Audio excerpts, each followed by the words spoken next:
We really just met about maybe a year and a half ago or 2 years ago at a TBLT conference, actually, out in Yokohama. And then earlier this year, I think in May or June, I saw her speak again in Madrid at a conference. And she did a wonderful talk there. And I thought that she would be a really great person to come and speak to, especially about innovation. She has researched a lot of stuff. Her PhD, she actually told me, was on boredom, which I thought was quite interesting. And she's very interested in empowering teachers, inspiring teachers. She has a book out, an edited book about innovation, which is perfect for our conference in innovation. Recently, she has a new book, another edited book out on the growth mindset, which is out there. So I feel that she's a wonderful speaker. So I'm wondering if you could please join me in welcoming Sachiko to our conference.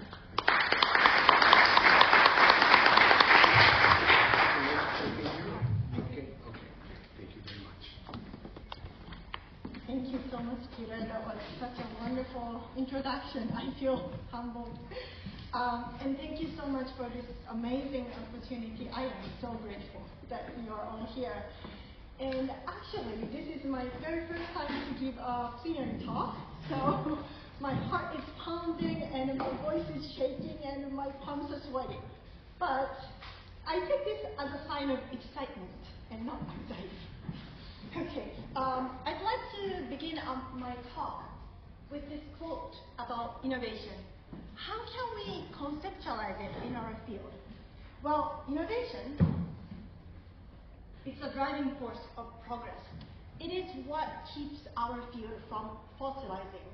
Then, using this conceptualization, my goal for this talk today is for us to think and come up with ideas to answer this question. How can we drive innovation at the individual level? And I emphasize this individual level, such as yourself. And for me, I believe that there are three key elements that facilitate innovation, which are paradigm questioning, epistemic curiosity, and genuine desire for progression. And I'm going to illustrate this point by sharing some of my recent studies, which I'm going to call a case. One day, I was talking with a colleague of mine whose expertise is in second language acquisition, and mine is in psychology of language learning. And we were talking about ideas for a new study, and we were excited about this value of TBLT. And through our discussion, we came to realize that the field of TBLT would benefit from more empirical insights into learners' affective responses to tasks. And the field of PLL would benefit from more empirical insights into the links between affective variables and delta learning. And to actualize this desire, we conducted a study to investigate the effect of vocabulary support on task-based vocabulary learning and emotions by using interactive information gap tasks. And for this study, we divided students into two groups, and both groups performed the same set of two information gap tasks called company spy and museum thief. In this task, students worked in a pair, and then they became detectives and asked questions and exchanged information to find out how company spy and museum thief entered the building. And during this planning time, vocabulary support group received vocabulary support, of course. And this is what it looks like. This is a list of phrases useful to perform the task. And these are the meanings of these phrases. And students went through this list, checked the pronunciation and meaning, and they were also allowed to refer to this list whenever they needed during the task. And we used pre and post tests to measure vocabulary learning, and questionnaire and focus group interviews to tap into their emotional experiences. focusing on enjoyment, pride, boredom, and anxiety. And we used robust multiple regression analysis and other statistical approaches to analyze the data.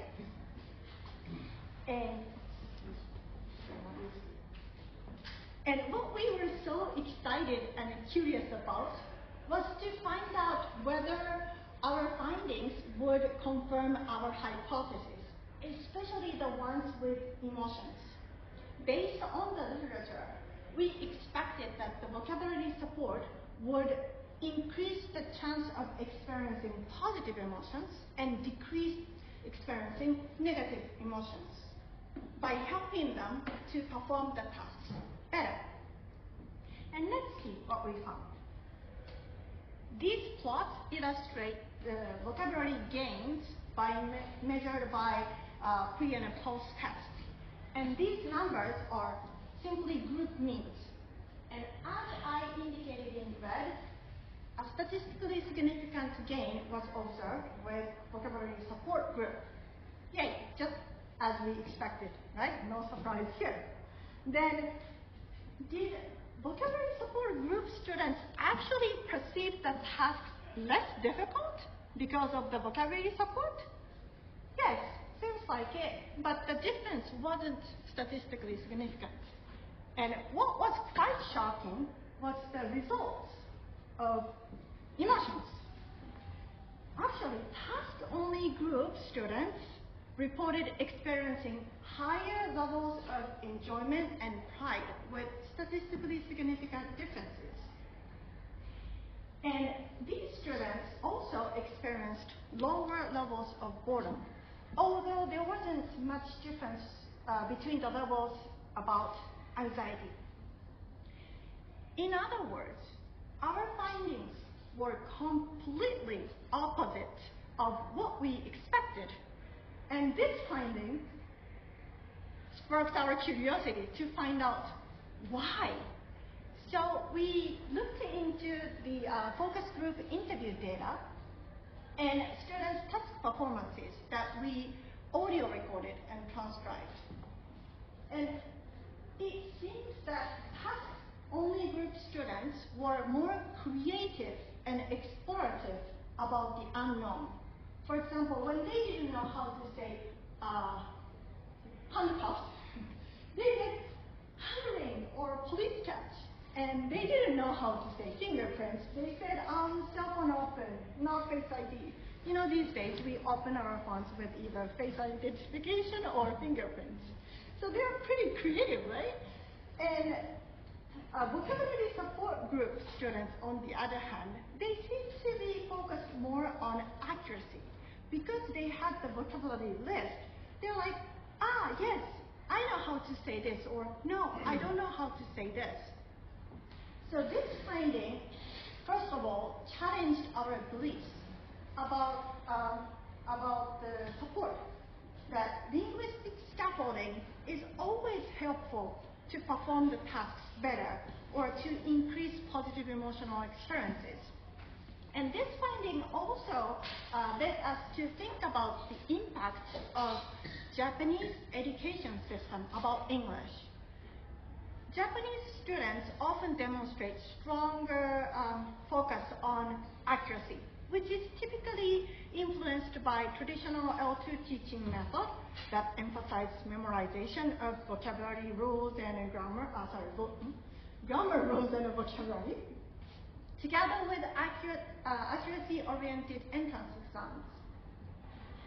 And this realization led us to conduct another study to develop a scale to measure accuracy orientation in L2 communication, which consists of perceived value and importance of accurate use of L2 for successful communication, and heightened awareness and focus on form, and the production of accurate language during L2 communication. And we believe that this scale can be useful for studies in which you expect that this accuracy orientation might moderate the effects of your treatment on the outcomes that you want to measure. So please stay tuned, and let me move on to the next case.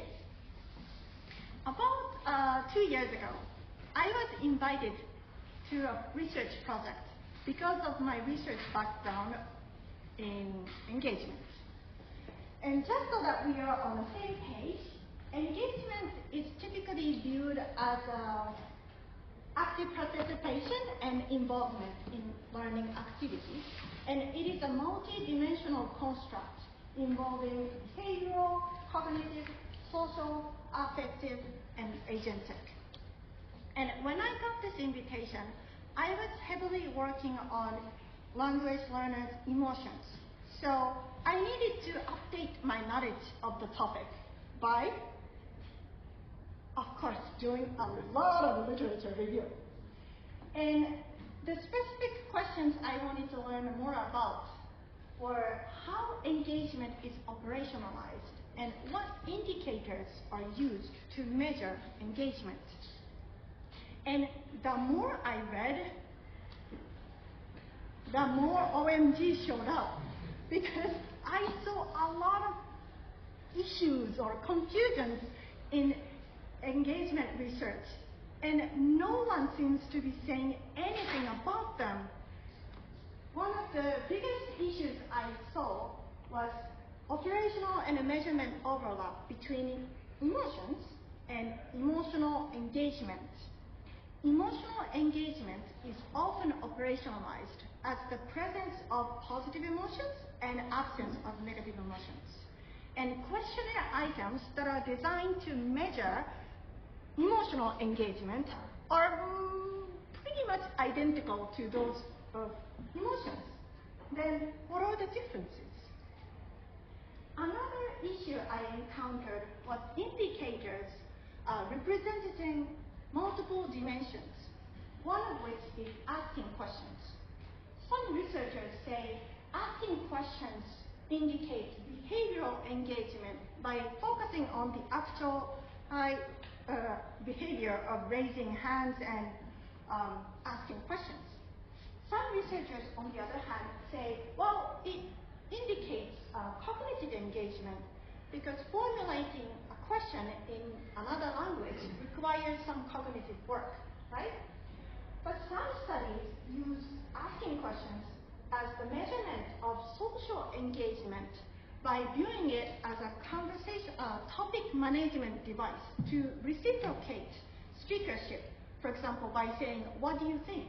Or do you agree? And some studies, including mine, suggest, well, it could indicate affective engagement if questions are asked as the demonstration of curiosity toward information, tasks, topics, or interlocutors during communicative talks, communicative tasks. And lastly, some researchers suggest, well, it can indicate agentic engagement because it shows proactive contribution to the flow of learning. And I do agree with the rationales behind all of these arguments, but these inconsistencies and overlaps is a huge issue because, first of all, it hinders the systematic review of all the empirical findings. And then it also makes it difficult to form a shared theoretical framework of those constructs. So, I have been trying to raise awareness of these issues by writing about them in articles. And also working on some projects, one of which is to propose an alternative idea and approach to operationalizing language learner engagement. In this approach, we are suggesting, why don't we move beyond categorizing each indicator into individual dimensions and instead bring all the indicators into a unified framework. And in doing so, we can focus on the core characteristic of engagement, which is action. And we can operationalize engagement as a composite model. And let me explain a little bit more about this idea of composite. In our field, most of the psychological constructs have been viewed and investigated as a common model. And these are some of the examples. And in this common model, observable variables, which most of the case are questionnaire items, are believed to be caused by underlying latent constructs. And this is an example with fixed mindset. These are questionnaire items that are designed to measure your fixed mindset. And if your mindset is fixed-oriented, then that fixed mindset would cause you to answer these questionnaire items in a certain way, mostly giving them higher rating. But there's another way to view and measure constructs, which is called composite. And this approach has been used widely in the areas like business and health, but not yet in our field. In this composite model, observable variables are believed to collectively define the construct. And socioeconomic status is one of the famous examples. Socioeconomic status consists of income, educational level, and occupation. So the arrow goes up, which means that socioeconomic status doesn't cause you to graduate from a certain university. It's vice versa. It's the opposite. So using this model, we are suggesting viewing L2 classroom engagement as a composite consisting of these distinctive behaviors that capture various forms of engagement. Has this project been a smooth ride? Not at all. We have received both favorable and quite unfavorable views from the field, which means, some rejections here and there. So I don't know what's going to happen to this study, but I do believe in the value of this idea. So please wish us luck and look forward to positive updates. And that brings me to the last case. When I talk, feeling nervous, I tend to speak really fast, and then I tend to finish my presentation quite earlier than planned, so I hope I'm doing okay with the time. Anyway, so this last case relates to one of my most recent and most exciting studies that aim to identify types of emotion regulation strategies and the links between strategy types and L2 proficiency. And the primary rationale behind this study was that although we know emotions play an important role in L2 learning, we know very little about how we can regulate them. So we wanted to shed light on this under-researched area. This is how we operationalize emotion regulation strategies in our field. Emotion regulation strategies refer to thoughts and behaviors consciously chosen and executed by language learners to first increase the chance of experiencing positive emotions, decrease the chance of experiencing negative emotions, and to alleviate the negative states after or when you experience negative emotions. And we also specified the context in which emotion regulation strategies were used, which involved these in and out classroom English learning activities. And this way we hope to offer contextualized, clear pictures about emotion regulation strategy use. And to collect data, we first asked students to engage in group discussions and workshops to talk about typical situations that would evoke anxiety, boredom, and enjoyment, and also to learn about the idea of emotion regulation and emotion regulation strategies so that our students understand what we want to know more about. And then we asked students to answer an open-ended questionnaire. And these are some of the items from the questionnaire. We asked, for example, what thoughts or behaviors do you engage in order not to experience anxiety during English learning activities?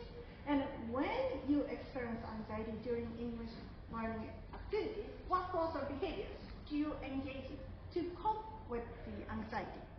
And students also had an option to say, no, I don't do anything. Now, let me share some of the preliminary findings from this study, starting with anxiety.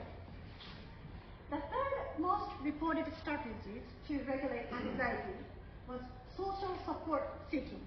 Students said they would talk to their friends and family members or ask for practical advice and support. And the second most reported strategy was reappraisal, involving framing the event or anxiety itself in a more positive way, or giving themselves encouraging talk, like, I got this, I can do this, just like I was doing for myself at the beginning.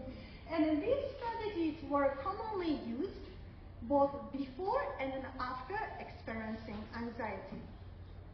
And then the most reported strategy to regulate anxiety was mastery-based strategy, which involved reviewing, practicing, preparing, and enhancing their L2 knowledge, for example, searching new vocabulary and things like that. And this was commonly reported as a strategy before they experience anxiety, meaning, let's say you have a presentation coming up and you know you would get nervous. So you practice, you rehearse, and you prepare yourself for that event. And that's what this mastery-based strategy is like. Let me move on to boredom, my topic from my PhD study. And the third most reported strategy we would call intrinsic value and motivation enhancement. Students said, I would remind myself of the importance of learning English, or I would imagine myself being a good English user. And this strategy was used both before and after experiencing boredom. And the second reported strategy was strategic break. And this was used after or when they experienced boredom. For example, drinking coffee, chewing gum, stretching, washing face, and so on. And you may notice that the number of responses, although this was the second and third, was relatively small, especially compared to anxiety notes. And there was a reason.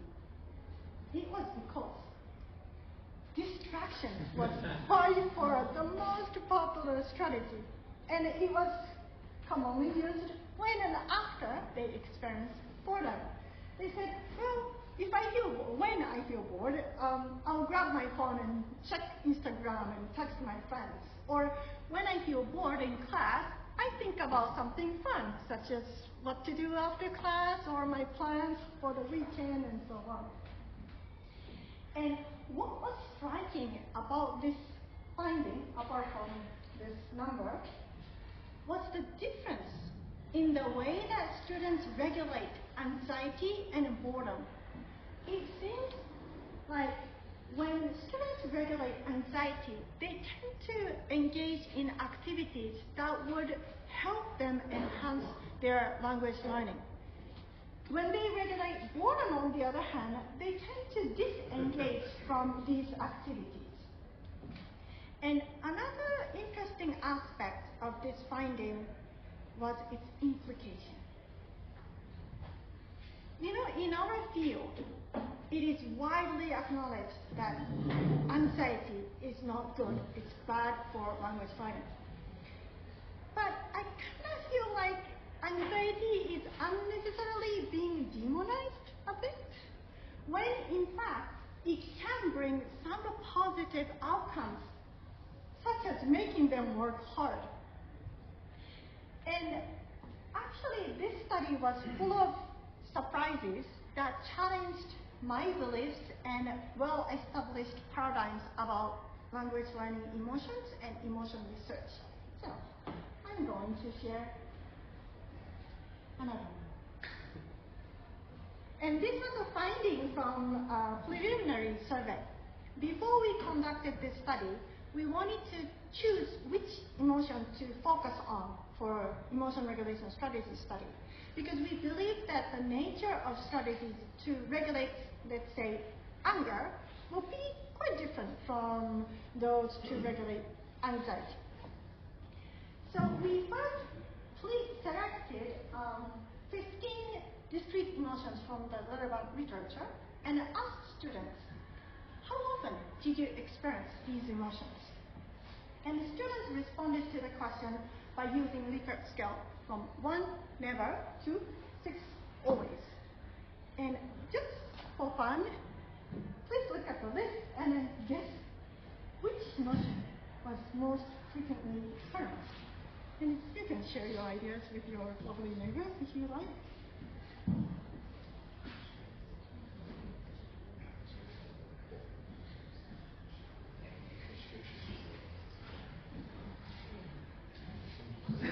And remember, I said this was full of surprises, right?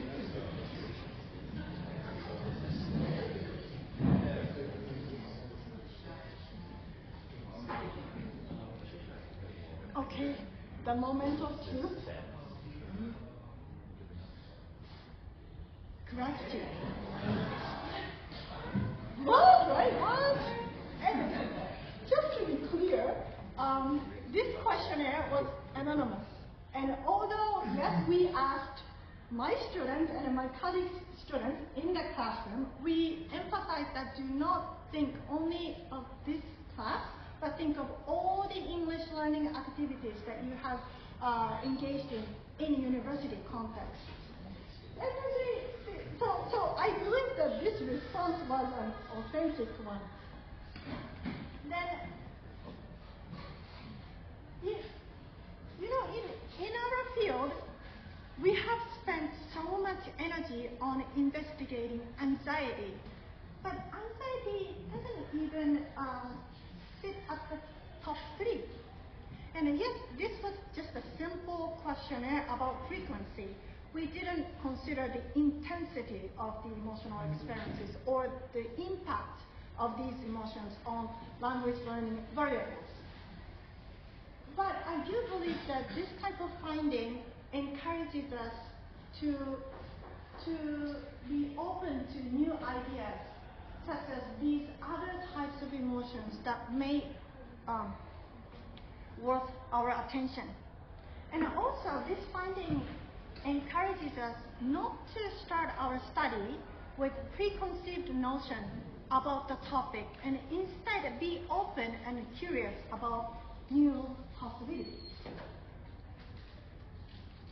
Then I would like to conclude my talk with this quote.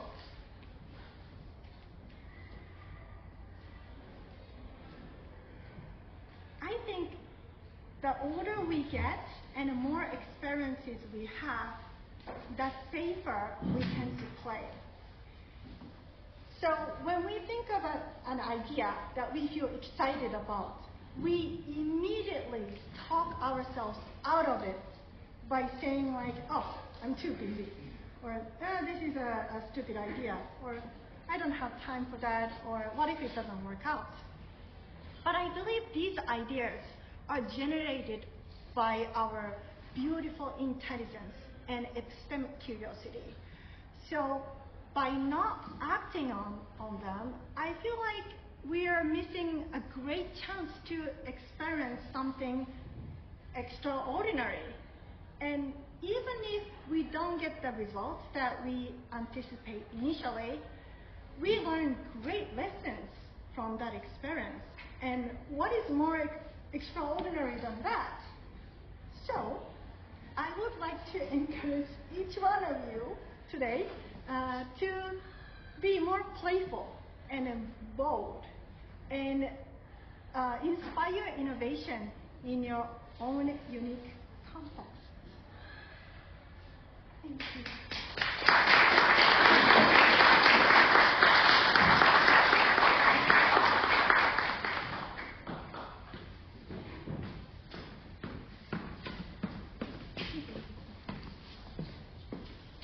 Thank you very much. If I ask everyone just one more time.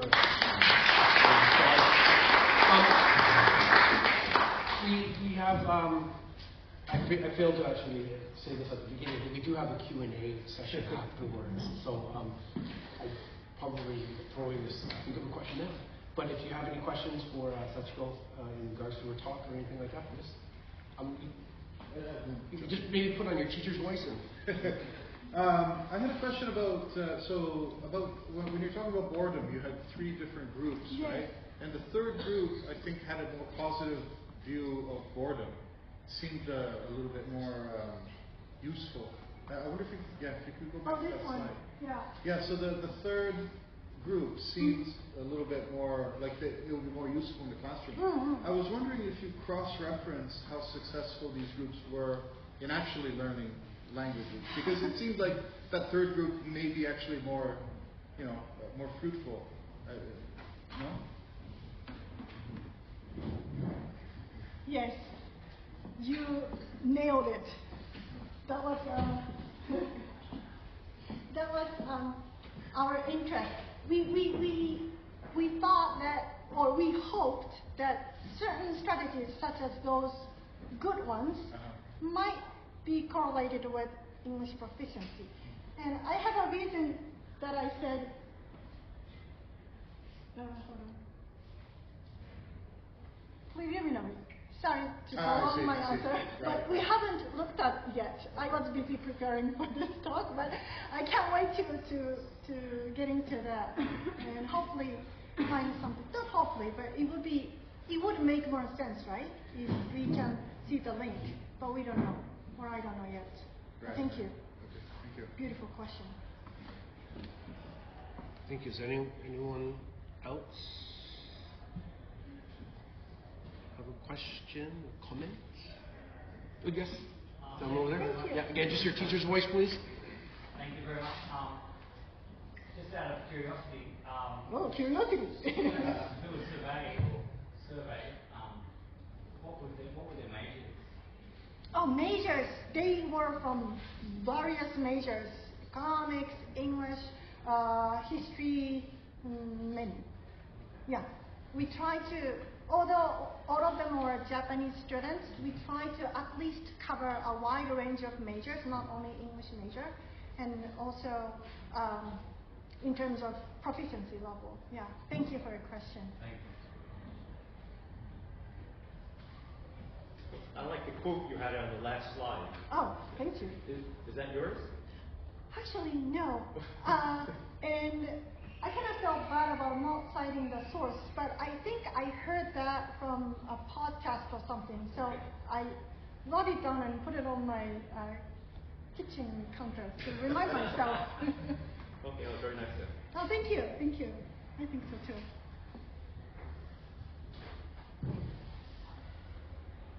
No? Are there any other comments or questions? Yes, please. Hello. Thank you so much for sharing your interesting results of your study. I'm just curious because your participants are mainly Japanese. Do you think it could have a different result if it is within like other Asian countries? What do you think is the element of culture in it? Wow, beautiful question. You are reading my mind. I think you are talking about, hold on.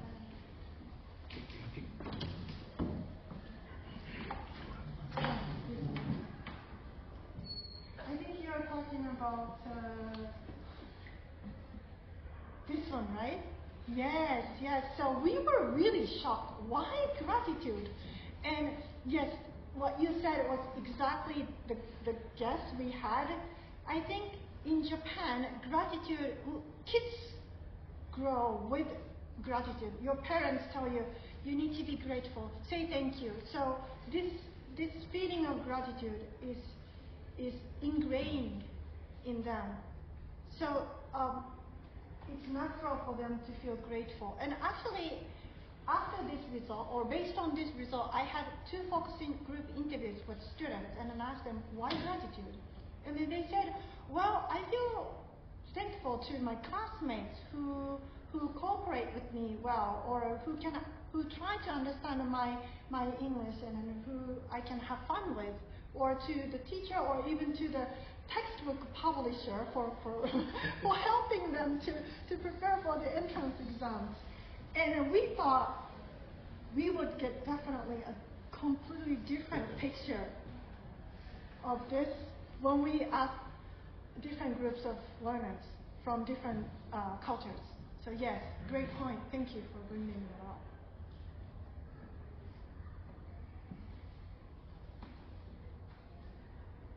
Anyone else or no? Oh, I think Okay. Well, if not, Sachiko will still be here today and tomorrow. yes. So you feel Full free day. for the whole day. So she'll feel